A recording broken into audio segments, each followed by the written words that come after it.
Et bienvenue dans le débat de France 24. C'est donc une journée d'hommage ici en France, celui rendu aux 4 fonctionnaires de police tués la semaine dernière à Paris par un de leurs collègues dans l'enceinte de la préfecture, où leur ministre Christophe Castaner leur a symboliquement décerné la Légion d'honneur à titre posthume, avant qu'Emmanuel Macron ne sonne la mobilisation. Alors que nombre de critiques pointent des failles dans la prévention du risque terroriste au sein même de l'appareil d'État et de la police, le président de la République en appelle à la responsabilité individuelle de chaque citoyen. Écoutez. Mais je veux aussi vous le dire avec force aujourd'hui. Les institutions seules ne suffiront pas. L'administration seule et tous les services de l'État ne sauraient venir à bout de l'hydre islamiste. Non. C'est la nation tout entière qui doit s'unir, se mobiliser, agir. Nous ne l'emporterons que si notre pays, qui est venu à bout de tant et tant d'épreuves dans l'histoire, se lève pour lutter contre cet islamisme souterrain qui corrompt les enfants de France. Une société de vigilance. Voilà ce qu'il nous revient de bâtir. La vigilance et non le soupçon qui corrode. Voilà, vigilance et non soupçon, la frontière peut sembler mince. En tout cas, est-ce la responsabilité des citoyens que de faire remonter leurs doutes lorsqu'ils existent? Et surtout, comment faire en sorte que les services de l'État soient en mesure de recevoir et d'analyser rapidement les alertes lorsqu'elles remontent du terrain? Est-ce une révolution de la société à laquelle il va falloir désormais s'habituer? Ou bien le discours d'un chef de l'État qui cherche un prétexte pour masquer des ratages ou bien des déficiences des pouvoirs publics? Et si oui, lesquels? Pour en débattre, j'accueille face à face François-Bernard Huyck. Bonjour. Vous êtes directeur de recherche à l'IRIS et auteur de Terrorisme, violence et propagande. C'est paru chez Gallimard. Face à vous, Damien Delceni, rédacteur en chef adjoint du service police-justice du Parisien. Bonsoir, merci d'être avec nous. Le chef d'État l'a rappelé beaucoup de fois précédemment, presque après chaque attentat terroriste, la loi a évolué, l'arsenal législatif s'est renforcé.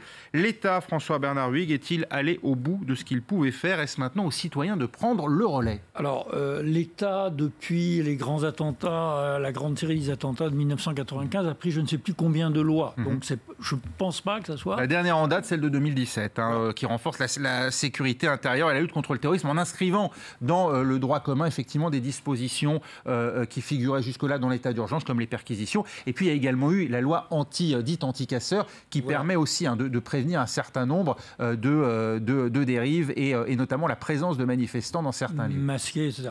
Bon, je ne sais pas si c'est une loi de plus ajoutée à cet arsenal ou un sous-décret qui améliorerait beaucoup les choses. Par ailleurs, nous avons, je crois, 7 services qui sont chargés de détecter le terrorisme. Et même moi, qui ai dansé un peu la profession, je n'arrive pas à me souvenir de tous les... Jusqu'à une cellule créée à l'Élysée. Des GSE... Jusqu'à une cellule créée dépendant directement de l'Élysée. C'était une nouveauté d'Emmanuel Macron. Visiblement, ça ne suffit pas non plus. Bon, alors, c'est pas en créant un service de plus, je pense qu'on arrivera là.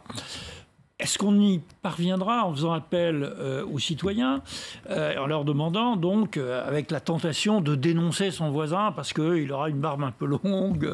Pour vous, c'est ça le risque, c'est que finalement on se retrouve face à un risque de délation généralisée, aussi d'informations dont on imagine la masse d'informations à traiter par les renseignements et la police aujourd'hui. Est-ce que ça ne risque pas de créer beaucoup de déperdition, en tout cas d'engorgement des services de police? Alors, c'est une grande difficulté pour le renseignement. Il va y avoir 2 difficultés. D'une part, effectivement, une masse d'informations avec beaucoup de gens de bonne volonté qui risquent de submerger les services de renseignement, les 7 et peut-être quelques autres que j'ai oubliés. Et le travail du renseignement, c'est de filtré en grande partie. La deuxième question qui va se poser, c'est est-ce que il n'y aura pas une contrainte inverse des citoyens qui hésiteront à dénoncer quelqu'un parce qu'ils sentent un durcissement idéologique. En tout cas, le but du discours du chef de l'État aujourd'hui, c'est de les décomplexer de ce point de vue-là. C'est les décomplexer, mais il y a quand même un contre-exemple qui est étonnant. C'est ce qui s'est passé en 2015, où 2 policiers ont vu que Michael Harpon se réjouissait des attentats de Charlie. Ils l'ont dit à leur supérieur, mais ils n'ont pas osé l'écrire. Ils n'ont pas osé l'écrire. Pourquoi? Pour ne pas être accusés de discrimination à l'égard de quelqu'un. Donc vous dites c'est bien la preuve qu'on ne peut pas en fait contraindre les gens à s'engager dans la dénonce, en tout cas dans le rapporter des faits de manière écrite avec des preuves suffisantes.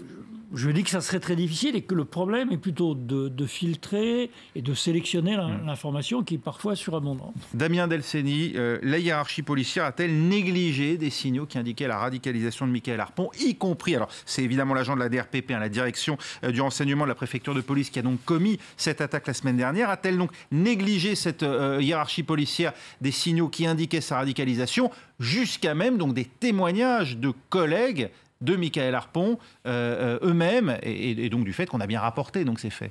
Alors, il y a dysfonctionnement d'État, c'est pas moi qui le dis, c'est le ministre de l'Intérieur lui-même qui l'a dit. Dysfonctionnement, ça veut dire il l'a pas dit tout de suite. Hein.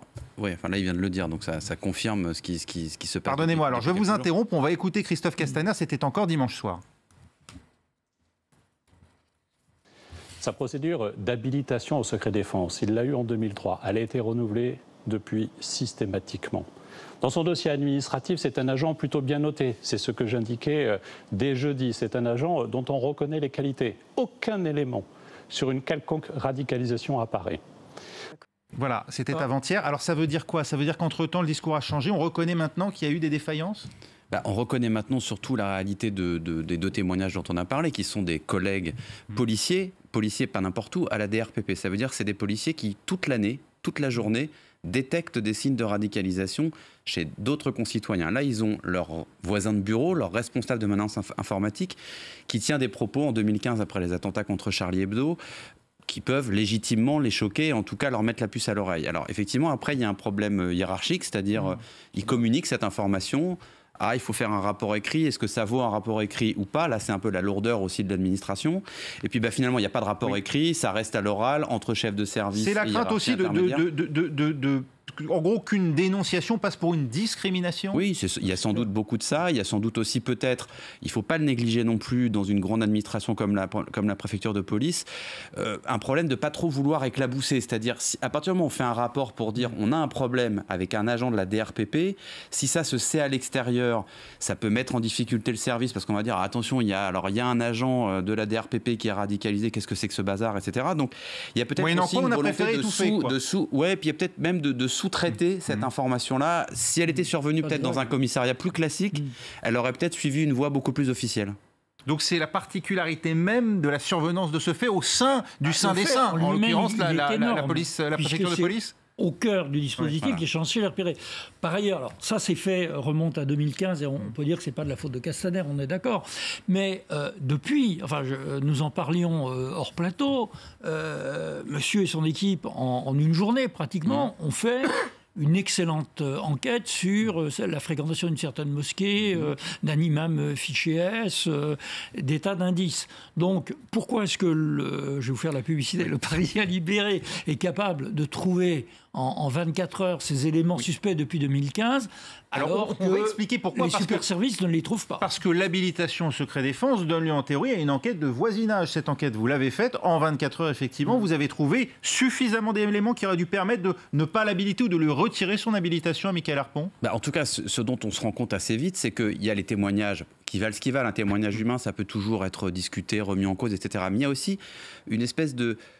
Par petites touches, on s'aperçoit qu'effectivement, il est en contact avec un imam qui est suivi par la DGSI, alors qu'il ne fait pas l'objet d'une fichesse, mais dont les prêches sont relativement suivis par la DGSI. Ça pose aussi le problème de combien de services interviennent dans l'enseignement en France. Parce que la DGSI intervient sur cet imam à Gonesse dans le Val d'Oise. Est-ce qu'ils ont communiqué à la DRPP qu'ils intervenaient sur cet imam? Est-ce que la DRPP a communiqué à la DGSI des éléments éventuellement sur Mickaël Harpon? La réponse est non. Donc il y a aussi ce problème de circulation de l'information qui doit être... Comment vous expliquez l'éclatement de ces services? C'est une volonté politique ou il y a une raison, il y a une logique organisationnelle? Il y a une logique historique, si vous voulez. Bon, la DGSI, c'est intérieur, la DGSE, c'est extérieur, il y a le renseignement militaire. Il y a la préfecture de police. Mais il y a une réforme déjà qui est intervenue sur les renseignements généraux, sur la DGSE et la pour les coordonnées. Bon. Là, on a un problème bureaucratique, me semble-t-il. C'est quoi? C'est une guerre de fonctionnaires soucieux de leurs prérogatives? C'est plus compliqué que ça. Enfin, il y a un peu de ça, parce que ce sont des êtres humains. Mais voilà, il y a des logiques, des méthodes différentes. Un détail quand même qui aurait dû inciter M. Castaner à être un peu plus prudent en communication de crise. C'est quand même le modus operandi. Un type qui se précipite avec un couteau, même s'il ne crée pas Allah ou Akbar, c'est appliqué exactement sur des forces de police en particulier, c'est appliquer exactement les instructions de l'État islamique dans des textes que j'ai lus et que j'ai même dans mon téléphone mobile ici et qui ont été donnés par le ministre. Il y a aussi des cas de déséquilibrés qui ont fait usage d'armes blanches. C'est pas quand même, bien entendu. Limité uniquement. C'est quand même un indice différent d'un paysan prenant un fusil de chasse, quoi. Oui.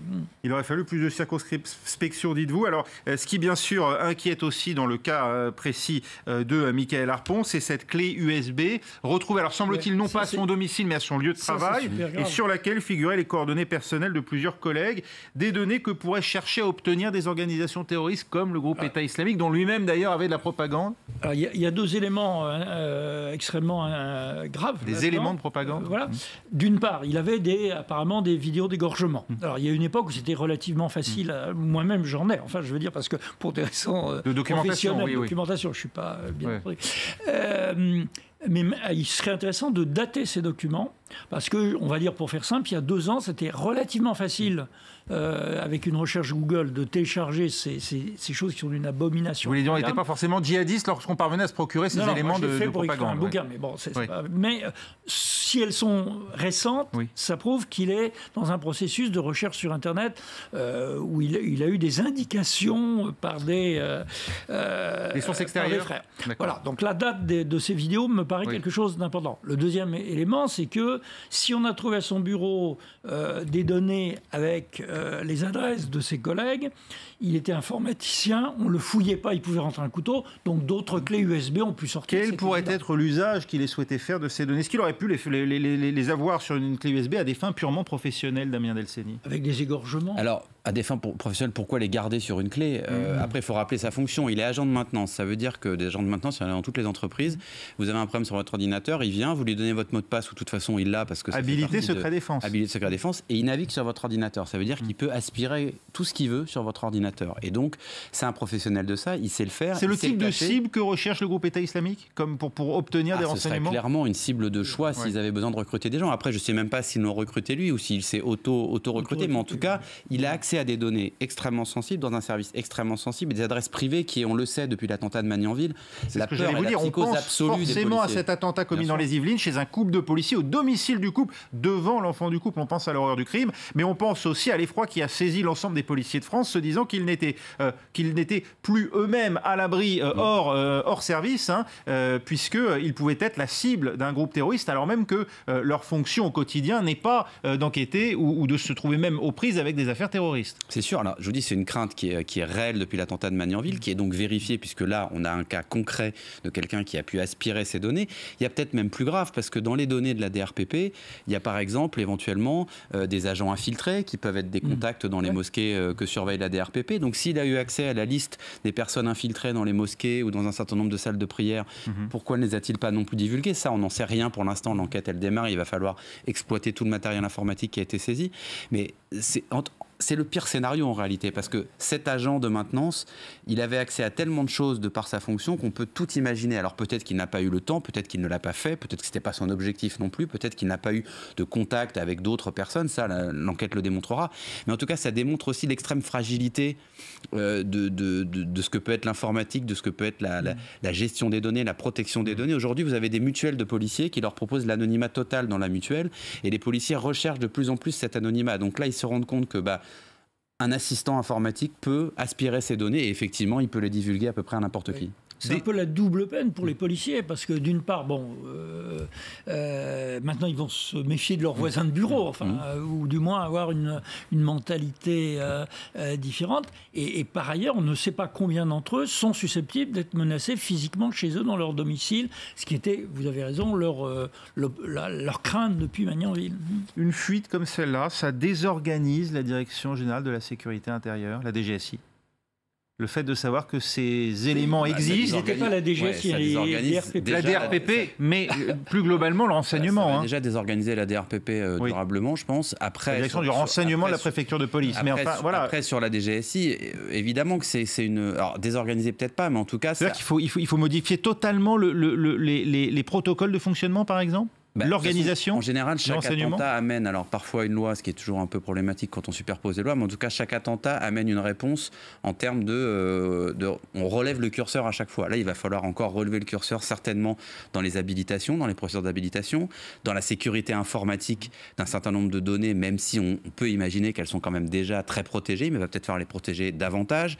Et voilà, les personnes qui feraient l'objet d'habilitation seraient inspectées non plus tous les 5 ans, mais tous les ans, par exemple. C'est ce qu'a semblé dire tout à l'heure Christophe Castaner. C'est déjà de toute façon, il va falloir une réponse à ce niveau-là, oui, ça c'est sûr. En cas de radicalisation express, parce que tous les 5 ans, ça permet effectivement à un radicalisé de court terme, finalement, de passer à l'acte. Puis ça pose des problèmes de sécurité informatique. S'il a pu prendre ces données sans laisser de traces, on pourrait imaginer qu'un agent... soit d'une puissance étrangère, soit d'un groupe terroriste, mettent des virus informatiques dans les ordinateurs. Enfin, on peut imaginer beaucoup de scénarios à partir de là. Combien d'autres cas aujourd'hui de fonctionnaires? Alors, évidemment, on ne le sait pas de manière précise, mais on soupçonne aujourd'hui un certain nombre de fonctionnaires, y compris dans des missions, alors à la police ou dans des missions liées au renseignement, d'être radicalisés aujourd'hui ou à des postes sensibles. On connaît le chiffre depuis cet après-midi, puisque Castaner l'a donné lui-même. Il y a une quarantaine de policiers qui sont suivis. Alors, il y a à l'IGPN, à la police des polices, une cellule spécialisée qui est chargée de suivre les policiers qui présentent des signes de radicalisation. Il y a une quarantaine de policiers qui sont dans ce cas-là, dont la moitié ont déjà fait l'objet de procédures, soit de radiation, soit qui ont été déplacés, enfin en tout cas qui ont connu quelques affres. Et il y en a une vingtaine qui sont toujours sous surveillance. L'administration est totalement souveraine en la matière lorsqu'elle souhaite modifier l'affectation d'un fonctionnaire sur lequel elle a des doutes, ou ça peut faire l'objet justement d'un recours, y compris devant les prud'hommes. C'est très compliqué. Il y a eu des recours devant les prud'hommes, il y a des policiers qui ont été... Enfin, il y a au moins un exemple moi, que j'ai en tête d'un policier qui a été réintégré. C'est le cas aussi pour certains agents de l'administration pénitentiaire en prison qui ont eu aussi des soucis, qui ont été réintégrés après des procédures. C'est toujours le problème où est-ce qu'on met le curseur de la radicalisation, c'est-à-dire est-ce qu'une habitude vestimentaire, le fait de ne plus faire la bise à ses collègues féminines, c'est suffisant pour déplacer quelqu'un, ou est-ce que la justice va demander plus de preuves, plus d'éléments? Là, on peut imaginer que le curseur il va descendre parce qu'on a eu l'affaire Harpon, mais jusqu'à maintenant, c'était très compliqué parce qu'il fallait amasser un certain nombre de preuves, ça prend du temps, et ça n'était pas forcément automatique. Alors 40 à l'échelle de 150 000 policiers, on peut se dire c'est pas beaucoup, mais il suffit que ces policiers soient dans des endroits un peu sensibles pour que ça devienne très problématique. Hormis la police, quels sont les autres secteurs sensibles où on le sait, il y a des radicalisés? On pense à l'aéroport de Paris, on pense à RATP, les conducteurs de bus. Alors, on a parlé aussi de l'armée, ça ne s'est pas produit. Enfin, on a eu ce que les Américains appellent une attaque blue on blue, bleu contre bleu, c'est-à-dire quelqu'un de votre propre camp qui vous tire dessus. C'est arrivé à des soldats français, mais c'était, disons, un auxiliaire afghan, si ma mémoire est exacte. Mais évidemment, à partir du moment où vous envoyez des gens avec des fusils automatiques dans la nature, il vaut mieux qu'ils soient dans votre camp. Létale, Merci beaucoup François-Bernard Huyghe, merci également à vous Damien Delceni. Voilà ce qu'on pouvait dire après cet hommage rendu aux 4 policiers tués la semaine dernière par l'un de leurs collègues à la préfecture de police de Paris, et l'hommage du chef de l'État Emmanuel Macron qui en appelle à la vigilance de tous pour lutter contre le terrorisme. Restez avec nous, à suivre dans un instant un nouveau journal sur France 24.